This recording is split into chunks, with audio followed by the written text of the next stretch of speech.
All right, good morning. This is Amy Kochek with Amy Kochek Creative. Welcome to another episode of Extraordinary Stories with Extraordinary People. I always like to start out by explaining a little bit about what this is and why we're doing it. So I own a business called Amy Kochek Creative. I'm a ghostwriter. I'm a coach. I'm an editor. I'm all things story related because I believe that your story is your most powerful asset. And I started becoming frustrated when I would talk to people about what I did, and they would always say, "Oh, I've always wanted to write a book," or "Oh, I know so-and-so has such an amazing story." And I would always say, "Well, why don't you write it? Or why don't they write it?" And there would always came this excuse afterwards of, "Well, I don't know if my story is really all that important." Or some people would even say, "I don't really know that it's that interesting." But the reality is that the thing that connects all of us is our stories. And you don't have to feel like you have a story worthy enough to get on the 5 o'clock news, that there's importance in every story. And that is what connects us. So I decided to use my platform to shine the light on really extraordinary people doing really great things in this world and have very powerful stories. So I try to do these 2 to 3 times a week. And I just encourage you, as always, that the people that are on these shows, they are desiring to contact or to connect to their audiences because they understand the value and the power of their story. So I'm really, really excited. This morning we have Charles Clark on the show today. So I had the pleasure of meeting Charles through this really amazing conference that he does, which is called Thrive. And it's located in Tampa, Florida. That's where the conference was hosted. And I went for the first time. And I've been to a lot of conferences, and I told Charles this. I've been to a lot of conferences, especially coming from the church world. I've been to seminars, conferences, you name it, I've been to it. And I told him one of my frustrations is that sometimes when I go to conferences, it's like you get really excited and motivated and encouraged. But then when I go home, it's like, all right, well, I felt the same.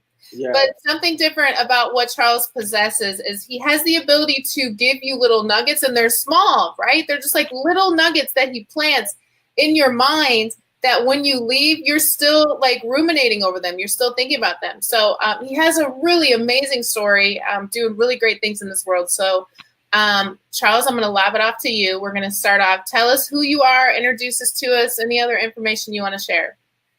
Amy, thanks for bringing me on your show. My name is Charles Clark. I've been in Tampa, Florida for about almost 3 years, and I run my own business where I help people win in life, help them bring home the gold medal in their personal and professional goals. And, my whole passion is loving on people so that they can do something great in their lives. I believe that we're all called to thrive, and we just need to find out how to do it. So, I feel like where I am right now is right where I need to be, and hopefully somebody can have a great a connection with this word here, and so that you guys can do something phenomenal with your life. So thanks for having me on here. You're welcome. I love that. All right. So you weren't always doing what you were doing, or probably even thought that you would be where you are doing what you are today. So I want you to take us to that pivotal moment in your life, set us up. Who are you? What are you doing? And then what happens in your life that completely changes the trajectory of where you're going? Yeah. Well, a couple of years ago, I was a world-class athlete. I still am a world-class athlete. And running was my entire life for 18 plus years. And that's all I knew. I would run circles, mm-hmm. And, my heart was so guarded to do those things. I mean, I would spend hours and hours on the track. I was the 6th fastest man in the world. I ran for the USA in track and field. I ran at FSU, was a 3-time national champion there, 10-time All-American. And one day at track practice, I suffered a debilitating injury, and I tore my quad completely. And the doctors, they were like, "Yo, Charles, you're never going to run as fast as you did." And having that moment for me was like so crushing, because my life, everything that I worked to accomplish was just taken away at that very moment. And it was just so much riding on that, where I even had a multi-million-dollar deal that could have happened within that season, and for it to be taken away. I mean, I know there's so many people out there who can relate to a story like that, where it was just taken away, and now what? And so that's where I was.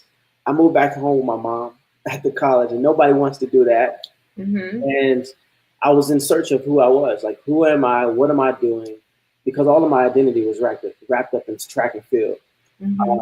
And with all of that being said, I found a new meaning of life, and like a new meaning of me and who I was and who I am. And I remember, I never forget this day, Amy. I was sitting at the bottom of my mom's steps, and my mom, she was just so describing, like just so anxious to help me out. And she was like, Charles, like, what do you need me to do to help you? And I was literally crying, tears drifting down my face, not even have enough courage to hold my head up and look at her. And I had enough courage then. I said, Mom, you can't do this for me. I'm going. And realizing that I was the one, I had to ask myself, what do I need to do? What do I need to do to fix my situation? And I said, thrive. Yeah. And like I start to embody this meaning of thrive in everything that I do in life. So much so that I used to be depressed. I'm thriving out of that. You know, I'm good. I'm happy. I'm thriving in my business, and I'm helping people thrive as well. So my life is built around that word. Yeah. Not meaning like, yo, like you gotta be successful doesn't mean like that's it. But when you are like thriving, that's always a choice. It's a choice to say like even in my failures and my success, I'm going to choose to do better. Mm-hmm. And that was my case. I chose to do better, and it's what led me to where I am now. And I'm just so grateful. Yeah. That I didn't stop at my defeat. I didn't stop at my lowest point. I didn't stop where I hit rock bottom. Yeah. You know, I didn't want to stay there. So if you guys are out there, like, and you having your tough time, don't give up just yet. Like, there's going to be a moment for you to have your thrive. Yeah. So, like, just hold on just a little longer. Look for, have that awareness for your life. Yeah. Because things didn't just happen by a mistake or this coincidence. The things, they all add up. And we just got to be aware and be conscious of how we can change those paths that life has taken us on. Yeah. So I want to go back and I want to ask a few questions. So first, while you are training, right, and you're training towards going to the Olympics, what does your training schedule look like? How much are you putting into this dream that you have of becoming this, full-time world-class athlete? Yeah, it's every day. I mean, you are literally working out Monday through Saturday, and if you're not working out on Saturday, you probably got a track meet. Mm-hmm. And let's take you through that day, that morning. You're waking up. During the winter time, I would wake up at like 4:00 in the morning to get to my 6:00 practice. Mm-hmm. After that six to like 8:00 practice time, then you go into the gym at like 10:30. And after that, you get a massage, you're relaxing, and pretty much getting ready for the next part of the day. I mean, you're exhausted at that point. Yeah, yeah. And it's more than just working out. Uh-huh.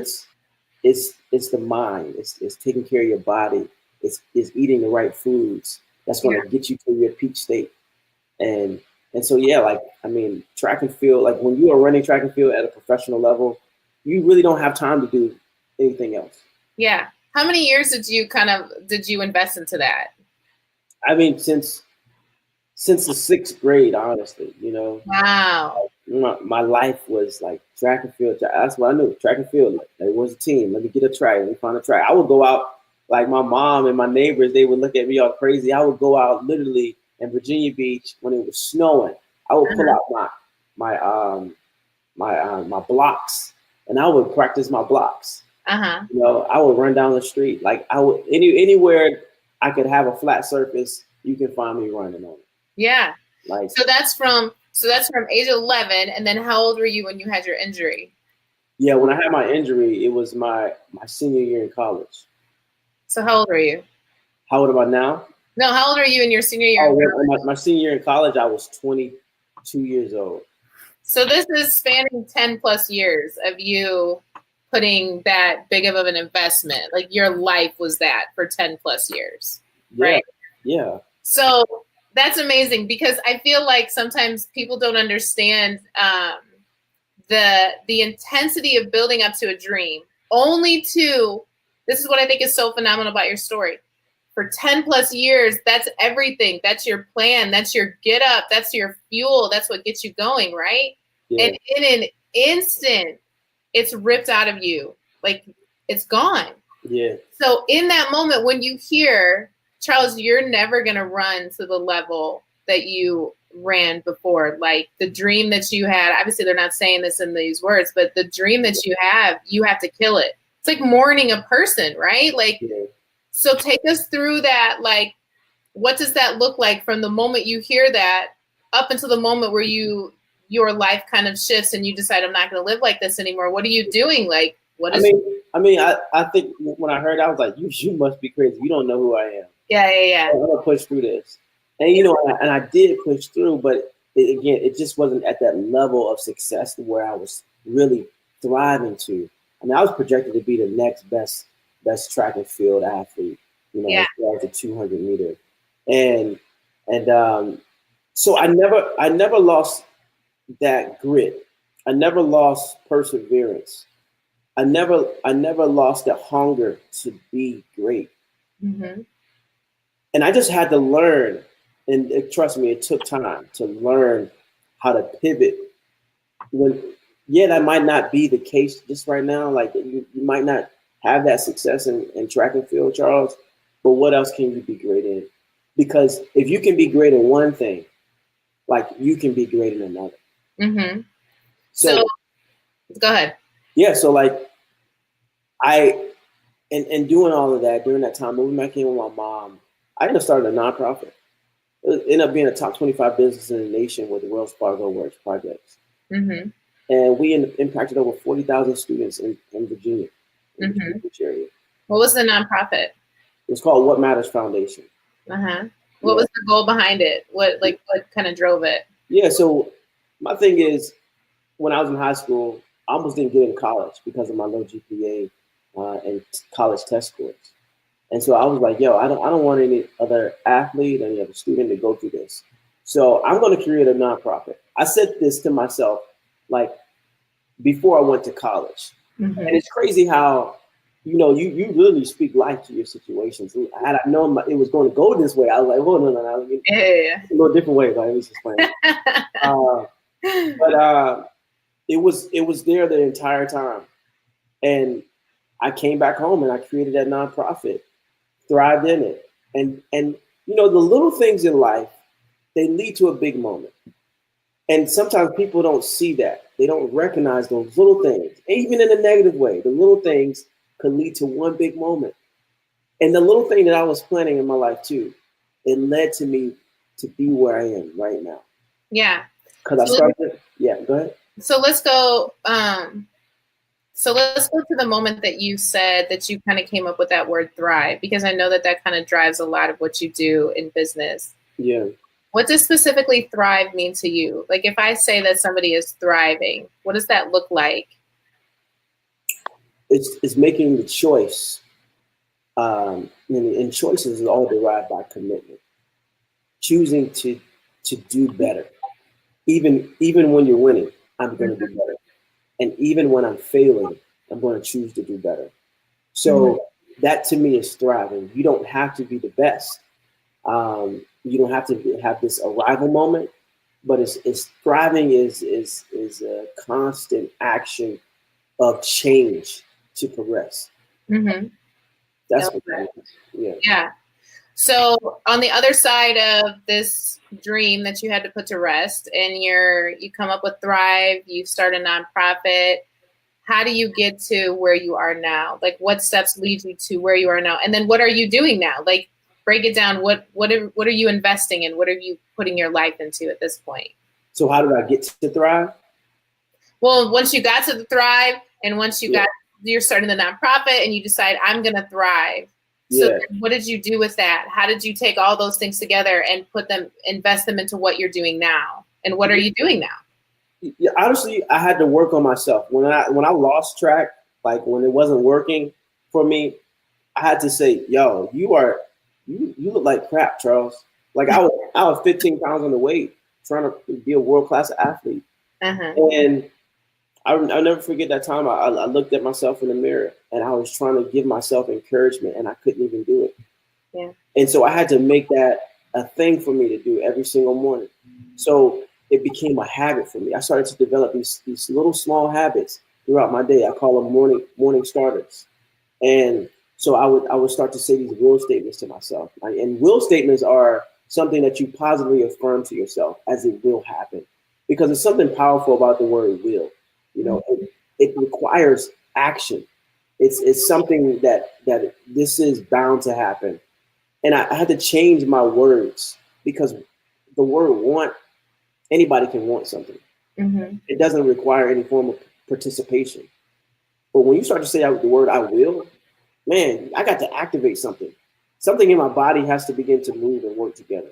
Mm-hmm. So I begin to say these will statements. I will be great. I will be charming. I will smile today and say hello. I wake up every morning and say I will smile today. Mm-hmm. But I couldn't smile at a time in my life when I was so broken.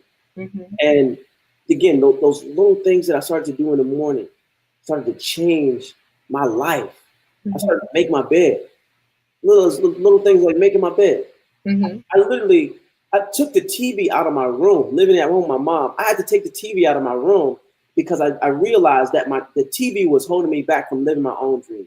I was too busy watching other people be successful and I couldn't even create my own. Yeah. So doing those little things, your morning routine can change your life. So I look at it like this, like you got the first 60 minutes of your awakened day is like your circadian rhythm, which is when you are the most conscious, aware. For me, that is, and you can tune it to be any time of the day. And for me, if you're an entrepreneur, you gotta grind, you gotta get up, you gotta shine. And so I'm saying to you guys, like that first 60 minutes of your awakened day, you are either spending money or you're making money. And what I mean by that, you spend money when you roll over to your phone and you check out Instagram, you're checking out Tinder, Bumble, right? You're doing all these things trying to take care of other people and you fail to take care of yourself. Mm-hmm. That compounds throughout your entire day. Mm-hmm. When you start to love you, which is what we have to do every single day, because if you can't love yourself, you can't love me, right? Mm-hmm. If you can't take time for yourself, how are you going to expect to have a good mood, right? So when I started to love me, I started to be able to love others. It was just the extra I had from the love I had gave myself, Mm-hmm. right? So by me doing that, it compounded, me making success conscious choices in my morning, it compounded throughout my entire day. Yeah. I didn't get burnt out. I started grinding, I started shining. So again, those little things that you do in the morning can change your life, and it changed mine. People started to look at me. They didn't know I was living at home. My mom asking me at corporate companies, asking me to come speak at their company. And I started to say, man, shoot, I can make a living doing this. Yeah. I can make, shoot. And I started out making like $500 speaking at high schools. Then companies wanted me to speak. I was like, shoot, I should be charging a lot more now. So I started charging more. And I started charging more. Yeah. Every year I charge more because I'm worth it. And you are worth it too. You just got to start living in your value right now. It's something that, powerful about a credit card. Mm-hmm. Like, especially a black card, right? That black card is unlimited, right? You can swipe anytime. But in order to take advantage of the cash that's on the card, it got to be activated. Mm-hmm. And when I started to activate my purpose in life, I had a value in me that could never be denied. Not even if I hit rock bottom. Mm-hmm. Not even if anybody else couldn't see that it's not in me. Either dogs barking. Listen, they got value too. Like, she's ready. She's inspired. Yeah, getting motivated. Again, like when you start to live in your value, maybe life gets better. Yeah. I was no longer dependent on that one thing that I thought made me. Yeah. My purpose. I could channel that and I could use it for anything and still feel so freaking good. Yeah. One of the things that I think is so interesting is the idea of when life when life gifts us opportunities that sometimes come in the form of traumatic events or like a complete switch of where we thought we were going to go, the next steps usually don't have to be forced, right? It's like it comes to us. And when you talked about like activating your purpose and starting to speak at schools and starting to speak in corporations, how did that happen? Like, how did that become something that you were like, man, I'm a great speaker and man, I can really inspire people. Like, how does that happen? Do you make the conscious choice that I'm going to be a motivational speaker, or how does that kind of fall into your lap? Amy, when you think about like my life in particular, the whole thing I thought, I made up in my mind, I was going to be a world-class athlete. I was going to be this guy on the Wheaties box who won a gold medal, right? They're going to eat the Wheaties with me on the box. Yeah. My life changed. I wasn't thinking about being a motivational speaker. Yeah. But you honor your life assignments. And life assignments are things that you are called to do that are so original to you. You are the only one who's called to do it. And so I started to answer those things. I will never forget that day. I went to my alma mater and at a high school event, and this teenage girl, she came on the after the event. And she was like, yo, I don't want to take no photos with you. I just need to let you know that what you said on that stage changed my life. I felt like killing myself today, but you made me want to live my dream. And I was looking at me, like, yo, do you know I'm living at home? My mom, I'm borrowing her car to take girls out on dates. And you talking about me? I changed your life. But she made me realize, like, I don't know the teenage girl name. I don't know her name, but she made me realize that it was bigger than me. Yeah. I was so focused on me being gold medal Charles Clark, Olympian, on the Wheaties box. I was caring so much about what I wanted. But what about what people need? What about something that's bigger than me? What about my legacy? And so when she gave me that realization, Charles is bigger than you, I had to realize that I can no longer be ashamed of my story. So I started to embrace my story. I started to embrace my situation. I started to tell people about it. And I was not alone at this point. People began to identify with me. They began to say, yo, I can relate to that. I feel you on that. I may not have gone to that same thing, but dang, I know what that feels like. And when I started to love myself, even when I didn't want to love myself, people started to love on me and my life started to change. Embracing where you are will change your now. Because what you will begin to do is you will find gratitude for your situation. And gratitude will change your attitude. There's something special about gratitude. Gratitude is joy. Gratitude is to delight. Gratitude is to be present. Gratitude is to be thankful for your past, to be thankful for your now, and to look forward to your future. That's gratitude. And the thing about my life, Amy, was that I was so miserable with what happened to me. I was blaming things on everybody else. They're the reason why I'm a failure. They abandoned me. They left me. I'm so hurt. Oh man, I can't believe she broke up with me. All of that. I'm attracting. I'm dwelling, and I'm dwelling, and what you dwell on, it swells in your life. Right? Listen, what you dwell on will swell in your life. So if you're dwelling in misery, that's the only thing you're going to bring on into your future. And when I started to be thankful for that breakup, when I started to be thankful that my coach said, I no longer wanted to train you, when I started to be thankful that I had this injury, my life right now has everything to do with my gratitude. Yeah. When you shifted, right, and your life started to take a different turn, I always say every pivotal moment requires you to give something up. Like you can't take everything with you when something shifts in your life and when you kind of pivot. So what did you personally have to give up to take the path that you're going right now? You have to give up. And what I had to give up was my irrational truth. And we all have three truths. You kind of heard about this at the Thrive Experience. And the three truths are the irrational truth, which is the ego-inflated truth that comes in the form of blame or pride. The second truth is the reasonable truth. the one that makes sense for you to believe, but it doesn't bring any hope for your future. And then you have the developmental truth, and I'll tell you about that one in a second. So I had to let go of those two truths, whichever one that was for me, which is it was the irrational truth, the ego-inflated truth that comes in the form of blame. I blamed everyone else, and I failed to take responsibility for my life. And when I let go of that, I had to latch on to this developmental truth. This developmental truth, simply said, is the one that matures you, the one that allows you to grow right where you're at right now. And that truth was for me was I am responsible. They're not responsible for my situation. I have to take full and complete ownership of my life. The injury, it wasn't by this magical mystery. Mm-hmm. It was on me. When I took that burden, it felt good.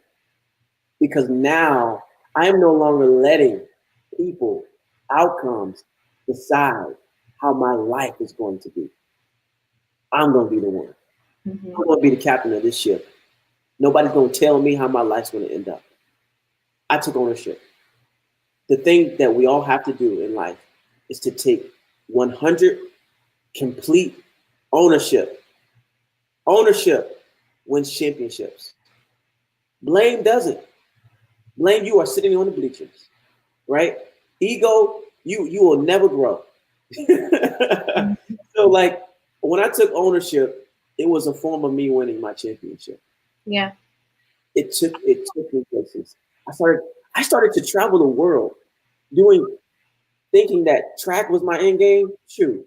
Like I started traveling more than I did in track and field than speaking now. Yeah. I started to have more income than what I did with making track. Uh-huh. I was living at home with my mom, and now I have my own place. I'm living, and so it's those simple things that I'm just so grateful for. Yeah. Oh man. So from that entire experience, give me like two major like takeaways, two of the things that like were your biggest learning points from that experience. Two of my biggest learning turning points. I would say it's okay to fail. Mm-hmm. Because failure. I love it. Yeah, go ahead. It's okay to fail. It's okay to make mistakes. Mm-hmm. It's okay that it didn't work. Because I know life gets better. Yeah. That's number one. Yeah. The second thing is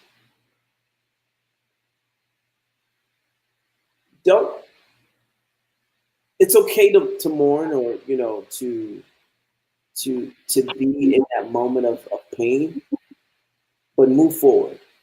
Yeah. Move forward.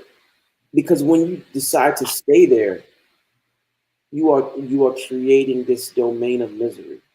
Yeah. So you got to be able to love in that situation. Mm-hmm. Find gratitude. Like gratitude was the thing that changed my attitude. I started to say like, yo, man, if that coach never left me, I would probably be so miserable right now. Yeah. Right? If that relationship never ended, well, I'd be probably married to a woman I don't even love. Yeah. Because where I am right now, I have a girl of my dreams. I'm having the life of my dreams. And I had to learn to be okay with those things that happened to me. I had to learn to love those things and to just find something to be thankful for in that. Yeah. So if you guys listening out there, life didn't work out the way you wanted to go, find gratitude for that so that you can move forward. Yeah. So you, just to be specific so people know exactly what you are doing. So when you shifted and you had all these experiences and you started speaking, what is it that you do?